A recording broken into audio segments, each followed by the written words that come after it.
Assalamualaikum warahmatullahi wabarakatuh. Perkenalkan, nama saya Retno Widinti Azhara dengan NIM C1C02352 dari Program Studi S1 Akuntansi Fakultas Ekonomi dan Bisnis. Jadi di sini saya akan menganalisis sebuah kasus korupsi yang sangat mengejutkan publik Indonesia di tahun 2026 ini, yaitu skandal korupsi di Badan Gizi Nasional yang justru terjadi di dalam program unggulan pemerintah, yaitu makan bergizi gratis. Saya akan mengupas kasus ini dari sudut pandang proses politik dan wawasan nasional beserta solusinya. Baik, langsung saja kita masuk ke pembahasannya, yaitu program yaitu gambaran kasus dari program makan bergizi gratis atau MBG, yang dimana program unggulan nasional untuk gizi anak Indonesia kini terjerat skandal korupsi yang dalam tata kelolanya itu merupakan program andalan pemerintah yang bertujuan untuk meningkatkan kualitas gizi jutaan anak Indonesia. Nah, program ini mendapatkan anggaran yang sangat luar biasa sebesar 85,2 triliun di tahun 2025 dan melonjak menjadi 268 triliun di tahun 2026. Semuanya itu berasal dari APBN, uang rakyat. Namun, pada tanggal 3 Juni 2026, Kejaksaan Agung ini mengungkapkan fakta yang mengejutkan, yang dimana terdapat 3 orang yang terlibat dalam kasus ini. Yang pertama yaitu Dadan Hindayana selaku ex-kepala BGN, serta Sony Sonjoya dan Lodewi Pusung selaku mantan wakil kepala BGN yang resmi ditetapkan sebagai tersangka kasus korupsi tata kelola MBG. Nah, lalu apa sih modus mereka dalam kasus ini? Jadi yang pertama itu diduga terjadi markup atau penggelembungan harga dalam pengadaan 21.801 unit motor listrik senilai sekitar 1 triliun. Nah, yang kedua yaitu para tersangka ini diduga terafiliasi dengan yayasan yang ditunjuk sebagai pengelola satuan pelayanan pemenuhan gizi atau dapur MBG. Nah, yang dimana konflik kepentingan yang sangat serius. Dan yang ketiga yaitu pengadaan barang lain seperti sepatu, tablet, dan televisi itu juga diduga mengalami penyimpangan. Sehingga kasus ini itu merupakan kasus korupsi pertama pada proyek strategi nasional di era pemerintah saat ini. Lalu apa sih kaitannya dengan proses politik?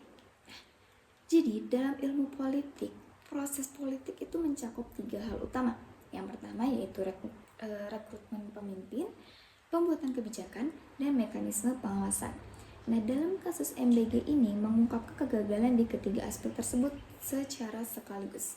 Yang mana yang pertama itu di sisi rekrutmen, pejabat yang diamanahi mengelola anggaran ratusan triliun rupiah ini ternyata tidak memiliki integritas yang memadai, yang artinya proses seleksi kepemimpinan ini tidak cukup ketat menyaring orang yang benar-benar bisa dipercaya. Yang kedua yaitu dari sisi kebijakan. Nah, KPK ini bahkan telah memperingatkan jauh sebelum kasus ini mencuat, yang dimana bahwa besarnya anggaran dan skala program MBG ini belum diimbangi oleh regulasi dan tata kelola yang kuat. Nah, namun peringatan itu diabaikan dan akibatnya itu seperti sekarang. Yang ketiga itu dari sisi pengawasan, di mana mekanisme kontrol terhadap ribuan dapur MBG dan rantai distribusinya itu sangat lemah, sehingga memberikan celah bagi penjabat untuk membangun jejaring kepentingan pribadi di dalam program negara. Hal ini bukan sekedar kelalaian individu, namun juga kelalaian sistematik dalam proses politik kita. Sekarang kita membahas terkait kaitan wawasan nasionalnya, khususnya wawasan Nusantara. Inti dari wawasan Nusantara adalah persatuan, kesejahteraan, dan keadilan bagi seluruh rakyat Indonesia dari Sabang sampai Merauke, di mana program MBG sejatinya adalah wujud nyata dari semangat itu, memastikan anak-anak Indonesia mendapatkan gizi yang cukup demi mencetak generasi penerus bangsa yang sehat dan cerdas. Dan ini merupakan investasi untuk ketahanan sumber daya manusia Indonesia. Namun, ketika pejabat yang diamanahi ini justru menyelewengkan dananya, Mereka tidak hanya melanggar hukum, mereka juga mengkhianati cita-cita bangsa. Anak-anak yang seharusnya mendapatkan manfaat dari program ini berpotensi menerima layanan di bawah standar karena anggaran dipotong oleh oknum yang serakah. Nah, dalam konteks wawasan nasional, korupsi BG ini merupakan ancaman terhadap ketahanan bangsa dari dalam, bukan dari luar, tapi dari orang-orang yang justru dipercaya untuk membangun negeri ini. Namun orang-orang di dalam ini justru lebih berbahaya dari ancaman eksternal manapun.